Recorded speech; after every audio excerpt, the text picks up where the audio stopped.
Hi everyone, मी आहे MST CET dropper 2026 या वर्षासाठी. आजचा ब्लॉग 33वा आहे तुमच्यासोबत स्टडी अपडेट शेअर करण्याचा. सो मी आज टू डू लिस्ट बनवली, त्याचं मी म्हणजे सांगते.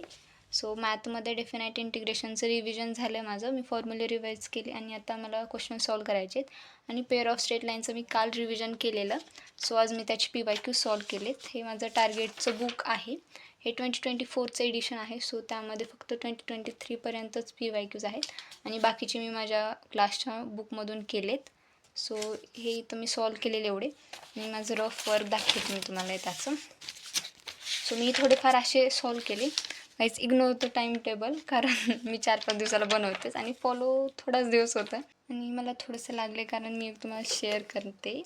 So this is the heartbreak I had yesterday.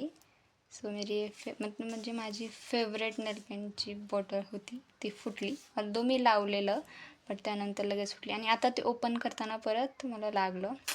So me new आणि डेफिनाईट इंटिग्रेशनचे फॉर्म्युले मी आता क्वेश्चन सॉल्व करणार आहे.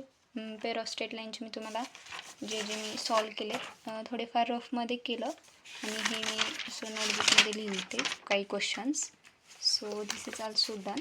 आणि मी थोडंफार KTGचं रिव्हिजन म्हणजे माझे PYQs केले थोडेफार.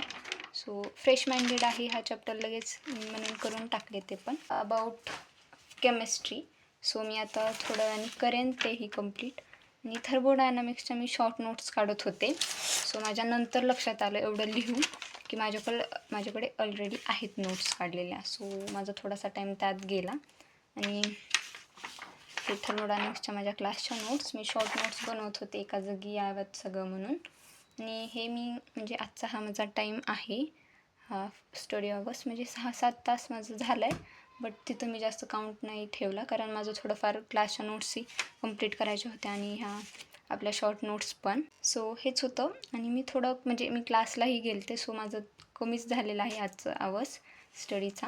हेच होतं सगळं तुमच्यासोबत शेअर करण्यासाठी. व्हिडिओ आवडला असेल तर नक्की लाईक करा आणि सबस्क्राईब करा माझ्या चॅनलला. धन्यवाद.